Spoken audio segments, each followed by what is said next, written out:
Hello and welcome students. In this video, we shall study about verbs models. Models or modal verbs are used before ordinary verbs. They are used to convey capability, possibility, permission, necessity, suggestion, invitation, etc. Models या modal verbs use किए जाते हैं ordinary verb से पहले। ये बताते हैं हमें कैपेबिलिटी के बारे में, possibility, permission, necessity, suggestion, invitation etcetera के बारे में। Modals are can, could, may, might, will, would, shall, should, must, need not, dare etcetera. The modals take first form of the verb. Modals के साथ first form of verb का use किया जाता है। The modals remain unchanged. Modals जो हैं वो unchanged रहते हैं, उनमें कोई चेंज नहीं होता। First of all we will see the usages of shell.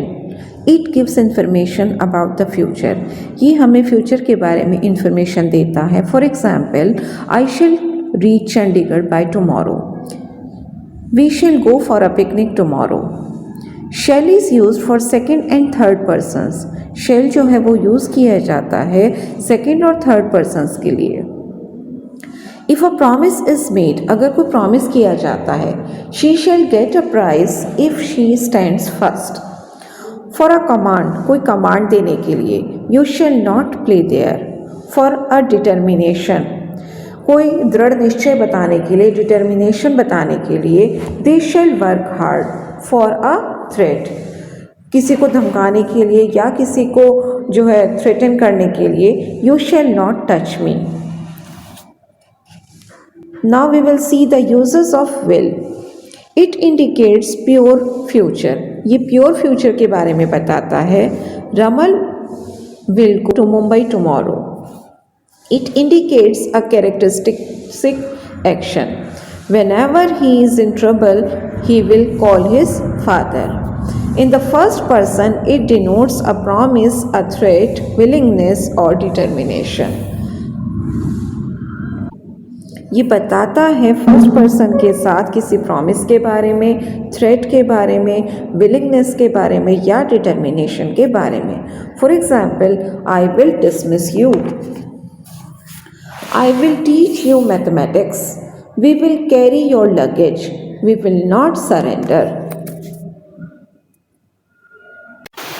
Now uses of should. It is used to denote duty or obligation. कोई कर्तव्य या कोई जिम्मेदारी बताने के लिए। For example, we should respect our elders. To express supposition, possibility, condition, etc. कोई supposition बताने के लिए, कोई जो है संभावना बताने के लिए या फिर कोई कंडीशन या शर्त बताने के लिए। For example, should you meet him, convey my message. If they should attack, we will defend you. If it should rain, we shall go for a picnic. To express purpose और result, कोई purpose, कोई उद्देश्य या नतीजा बताने के लिए, result बताने के लिए। Speak softly so that nobody should hear us. After lest, walk slowly lest you should fall. Uses of would. Would is used as the past tense of will. Would use किया जाता है as the past tense of will. He assured me that he would help me. To make a polite request, कोई polite request करने के लिए, would you lend me some money. To tell a habitual action, कोई habitual action के बारे में बताने के लिए, he would sit alone and think. To express a strong desire, किसी स्ट्रॉन्ग डिज़ायर के बारे में बताने के लिए, तीव्र इच्छा के बारे में बताने के लिए। Would that I were invisible. In place of if की जगह यूज़ किया जाता है। Would you go there, bring me some chocolates. Uses of may. May is used to seek permission. May use किया जाता है परमिशन लेने के लिए। For example, may I come in, ma'am? To give permission, permission देने के लिए। You may play now. To express a strong possibility, जो स्ट्रॉन्ग पॉसिबिलिटी होती है, संभावना होती है, उसके बारे में बताने के लिए। It may rain today, there are clouds in the sky. To express a wish, कोई इच्छा जाहिर करने के लिए, कोई विश एक्सप्रेस करने के लिए। For example, may you get success. To offer a prayer, कोई प्रेयर ऑफर करने के लिए। For example, may God save us all. Usages of might, it is use to denote a weak possibility.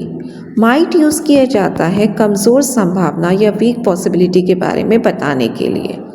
It might rain दो the sky is clear, express extreme politeness, बहुत ज़्यादा विनम्रता जाहिर करने के लिए, एक्सप्रेस करने के लिए। For example, might I speak on this topic.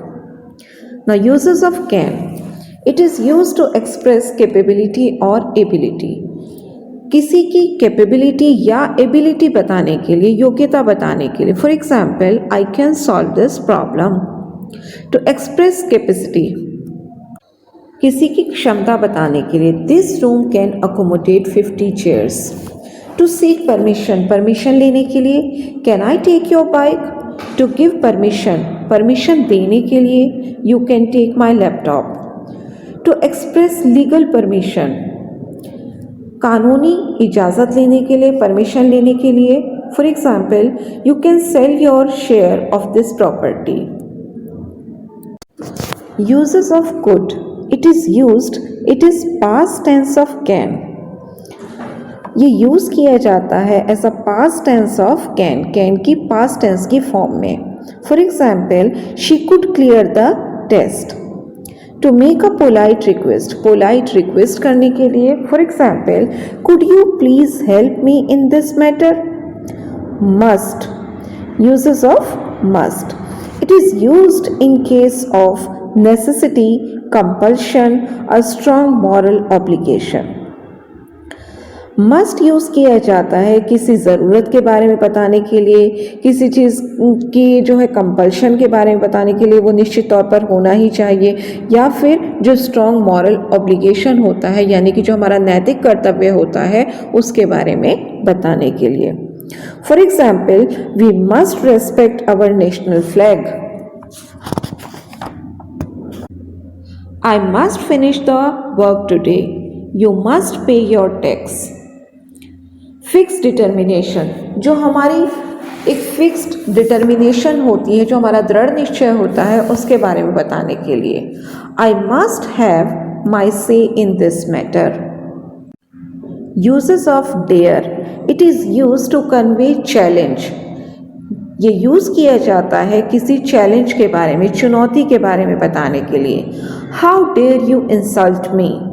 To denote venture, किसी साहसी कार्य के बारे में बताने के लिए। She dare not call you a bad man. Usages of need और need not, it is used as a regular verb to mean require. ये एक रेगुलर वर्ब की फॉर्म में यूज़ किया जाता है, जिसका मतलब होता है ज़रूरत या require. You need not worry. To express necessity, किसी चीज़ की ज़रूरत के बारे में बताने के लिए। For example, you need not पे द फाइन।